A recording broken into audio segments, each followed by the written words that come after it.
Hoje vamos esclarecer uma dúvida muito comum no dia a dia de quem trabalha com processos. Qual a diferença entre item de controle e item de verificação, os conhecidos ICs e IVs? Esses dois conceitos são fundamentais para garantir que o processo esteja sob controle e que o produto final atenda os requisitos dos clientes. E para entender onde esses dois estão inseridos, primeiro precisamos entender bem como funciona a lógica de um processo. Quando a gente fala em garantir a qualidade de um produto ou serviço, é fundamental saber o que precisa ser controlado no resultado final e ser verificado ao longo do processo. E é aí que entra esses dois conceitos importantes, os ICs e os IVs. Os ICs, ou itens de controle, são indicadores que avaliam a característica final de um produto. Eles devem ter uma especificação e que seja possível medir, observar, analisar ao final do processo. Imagine, por exemplo, um bolo que tem que ter seu peso final correto, um volume de um suco indicado conforme o rótulo, o tamanho e a qualidade de um corte de uma camisa. Todas essas são características que, se fora da especificação, se tornam perceptíveis ao cliente e, como consequência, a qualidade é comprometida. Já os IVs, ou itens de verificação, são variáveis do processo que influenciam diretamente esses resultados. Eles são monitorados durante a execução do processo para garantir que tudo saia conforme o planejado. Seguindo o exemplo do bolo, temos as dosagens dos ingredientes, a quantidade de farinha, o tempo do forno.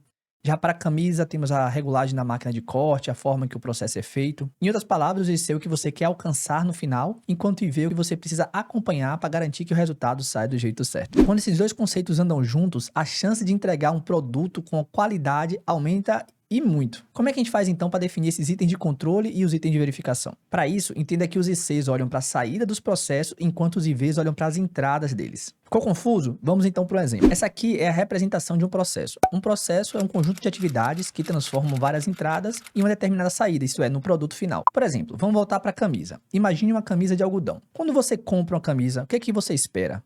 Que venha do tamanho certo, com a estampa alinhada, macia ao toque e sem costura torta, certo? Essas são as características que a gente controla no produto final, ou seja, os ICs. Mas para garantir isso, lá na produção tem uma série de itens que precisamos verificar para garantir justamente que o produto saia com essas qualidades desejadas. Esses são os IVs que garantem que a camiseta chegue perfeita do jeito que você gostaria. E se você percebeu bem, existe uma relação de causa e efeito, né? Se os IVs estão dentro do controle, como consequência, eu tenho os itens de controle também dentro das especificações desejadas. Uma forma legal, e eu acredito que poucos vídeos vão falar sobre isso, de representar, de visualizar e estruturar os ICs e IVs é através do diagrama de Chikawa, ou diagrama causa e efeito, ou espinha de peixe. Ele é uma ferramenta visual que te ajuda a organizar e identificar as causas que influenciam diretamente a característica de um produto, ou seja, os itens de controle. Nesse diagrama, você coloca na cabeça do peixe o produto com todas as características desejadas e nas espinhas você vai colocar todas as entradas, que podem ser separadas em 6 entradas principais, os conhecidos 6Ms, que são máquina, mão de obra, matéria-prima, metro, medida e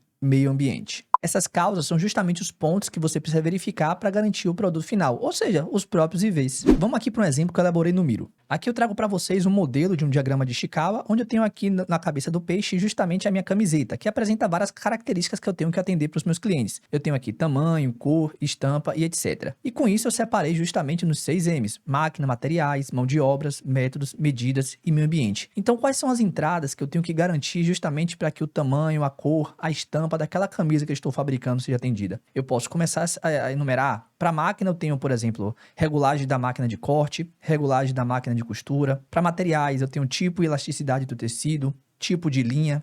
Para mão de obra, eu tenho o treinamento do operador de corte. Para o caso do método, eu posso ter o procedimento para posicionar o molde, o peso da porção de tecido que eu tenho que colocar como padrão. Para medida, eu posso trabalhar com uso de fita métrica calibrada, molde de posicionamento da estampa. E para o meio ambiente, tem as questões de umidade que pode alterar o tecido. Com esses itens de verificação mapeado, o próximo passo é estipular as especificações, ou seja, as faixas mínimas e máximas que eu tenho que deixar, acompanhar, para que aquele item de controle saia conforme o desejado. Com essa estrutura toda feita, você pode elaborar um PTP. O que é isso? Padrão Técnico de Processo. Basicamente é um book, uma tabela, onde vai ter as características desejadas, ou seja, os itens de controle, os itens de verificação associados a eles, e também as especificações de cada uma delas. Um ponto importante e muito legal é que os IVs são indicadores operacionais, ou seja, devem ser acompanhados pela operação. E o legal nisso tudo é que, além do PTP ter lá as especificações dos itens de verificação, você pode associar contramedidas, isto é, ações, para quando esses indicadores ficarem fora da faixa. Então, no mesmo material, você associa todos esses modelos. Aqui, por exemplo, eu trago justamente esse modelo dessa tabela condensada, onde nessa primeira coluna eu tenho o item de controle, tamanho da camisa, costura íntegra íntegra e firme, a cor uniforme, estampa posicionada corretamente, toque macio do tecido, as especificações dentro dos itens de controle que eu tenho que garantir. Então, por exemplo, se eu desejo uma camisa P, no final do processo eu tenho que ter gerado uma camisa P, conforme a etiqueta, ela tem que estar batendo exatamente conforme a etiqueta. E para cada um eu vou associando um item de controle, cor uniforme, então vou avaliar se tem manchas, desmotamentos, variações, a estampa centralizada com mais ou menos a variação de 1 centímetro e nível de maciez aprovado em teste tátil. Com isso, para garantir que esses itens de controle estejam dentro da especificação, eu tenho os meus itens de verificação mapeados na etapa anterior. Então, para cada um desses itens de controle, eu posso ter um ou mais itens de verificação